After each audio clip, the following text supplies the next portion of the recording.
Let me close this up before telling you that you can stay safe online by checking the link in the description below to use NordVPN.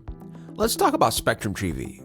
Is it actually worth it in 2025? Spectrum TV is the live TV service offered by Spectrum, mainly available to existing internet customers. It gives you access to a solid mix of local channels, sports, and popular cable networks. But there are a few things you need to know before signing up. On the plus side, setup is super easy. You can stream right away on your smart TV, mobile device, or even a streaming box without needing extra equipment.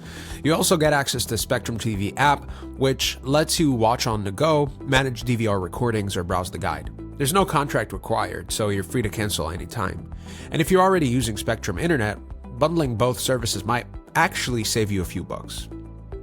But the downside are worth considering. The channel lineup varies by region, and add-ons for things like sports, premium movies, or international content cost extra.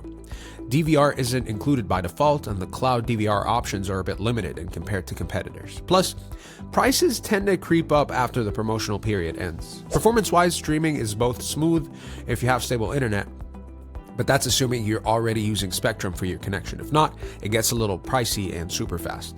So is Spectrum TV worth it? If you're looking at a current Spectrum customer looking for that, with no fuss, it's a familiar channel lineup, it can be a decent option. But if you're already hoping for a full customization or the lowest price, you might want to shop around first. Thanks for watching.